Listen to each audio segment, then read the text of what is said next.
জনাব মুন্নি সাহা, সাংবাদিক ও তার স্বামী কবির হোসেন তাপস, স্বত্বাধিকারী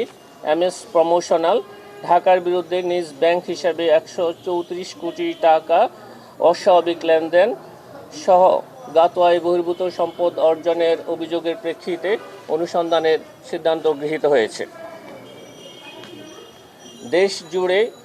বঙ্গবন্ধুর অপ্রয়োজনীয় ভাস্কর্য মুরাল সরকারি অর্থ অপচয় এবং তছরূপের মাধ্যমে হাজার কোটি টাকা ব্যয়ে নির্মাণের অভিযোগের প্রেক্ষিতে এই কমিশন কর্তৃক এই বিষয়ে অনুসন্ধানের সিদ্ধান্ত গৃহীত হয়েছে। দেশ জুড়ে মুজিব কিল্লা নির্মাণ সংস্কার উন্নয়ন প্রকল্প পরিচালক সংশ্লিষ্ট ঠিকাদার অন্যান্যের বিরুদ্ধে হাজার হাজার কোটি টাকা তছরূপ, অতিরিক্ত বিল দেয়া সহ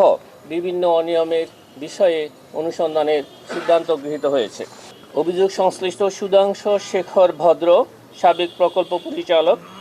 post centre for rural community এবং প্রাক্তন মহাপরিচালক, ডাক অধিদপ্তর, ঢাকার বিরুদ্ধে